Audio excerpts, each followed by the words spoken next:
રાજકોટમાં અમરેલીના બે નેતાઓ વચ્ચે જામશે ખરાખરીનો મુકાબલો। ખોડલધામને શીશ ઝુકાવી શંખનાદ સાથે કોંગ્રેસના ઉમેદવાર પરેશ ધાનાણીનું રાજકોટમાં લેન્ડિંગ।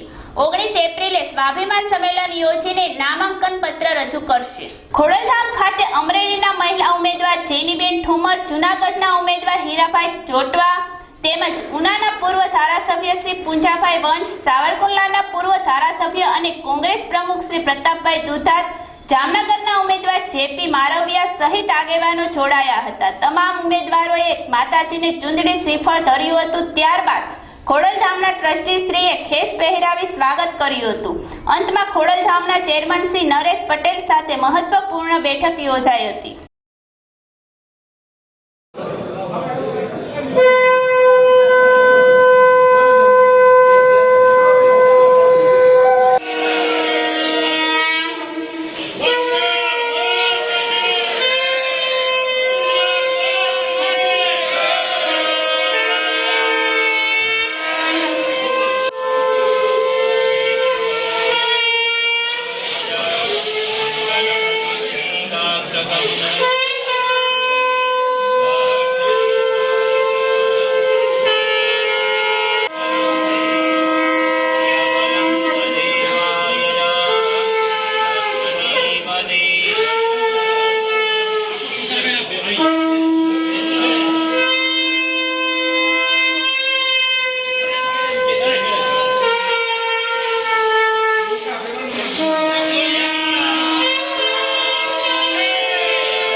आज चैत्री नवरात्रिना दनैया तपी रह्या छे।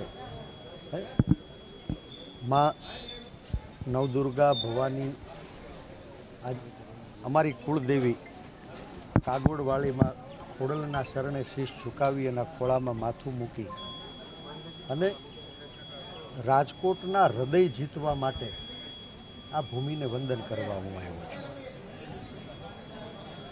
आप सौ एना साक्षी छो कि પડકારો ઝીલવા માટે જ્યારે જ્યારે કોઈ યોદ્ધાને જવાબદારી સોંપવામાં આવે તો જવાબદારી નિષ્ઠાપૂર્વક નિભાવવા હું રાજકોટના રણ મેદાનમાં આવ્યો છું।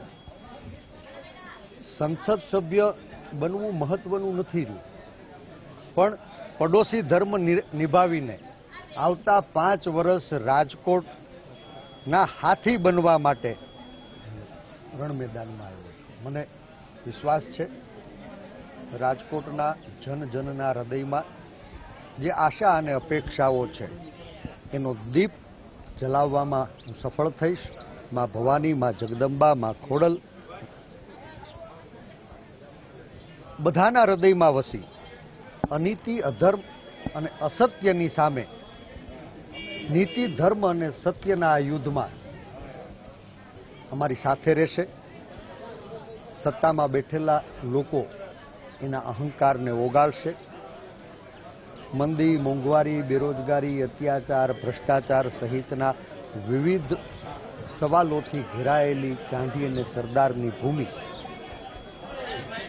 એને નવી આશાઓના દરવાજા ખોલવા આજ સૌરાષ્ટ્રના હૃદય સમાન આ રાજકોટના પાદરમાં હું આવ્યો છું। આ ભૂમિને હું વંદન કરું છું। રાજકોટના જનજનને હૃદયમાં વસેલા રામ એને સલામ કરું છું અને આજથી આ ભારતીય જનતા પાર્ટીનું શીર્ષ નેતૃત્વ વીતેલા 15 દિવસ પછી પણ દેશની દીકરીઓના દામન ઉપર ભાજપના આગેવાનોએ લગાડેલા ઈરાદાપૂર્વક દાગ ભૂસવામાં નિષ્ફળ નીવડ્યું છે। એ દીકરીઓ આજ 15 20 દિવસથી સ્વાભિમાનની લડાઈ ગામની ગલીઓ સુધી લઈ ગઈ, એમ છતાં ધૃતરાષ્ટ્ર બનીને ભારતીય જનતા પાર્ટીનું નેતૃત્વ આ ખેલ નિહાળી રહ્યું છે। ત્યારે મને લાગે છે કે દર વખતની જેમ આ વખત પણ ભારતીય જનતા પાર્ટી ક્યાંય વર્ગ વિગ્રહનું બીજ રોપાવી, ક્યાંય જાતિના નામે, ક્યાંય ભાષાના નામે, ક્યાંય ધર્મના નામે, ક્યાંય કોમના નામે ભાગલા પડાવી ભૂતકાળમાં રાજકીય રોટલા શેકવા સફળ થયા છે. પણ આ વખત રાજકોટનું રણ મેદાન એ સમગ્ર ગુજરાતમાં 18 વર્ણને લાગણીના તાતને જોડી બધાની સમસ્યાઓ અલગ છે, પણ સમસ્યાના સર્જક એ ભારતીય જનતા પાર્ટીના અહંકારી શાસકો છે. ત્યારે આ શાસકોના અહંકારને ઓગાળવાની લડાઈ આગળ વધશે. સ્વાભિમાન યુદ્ધની શરૂઆત રાજકોટના રણ મેદાનમાં થશે.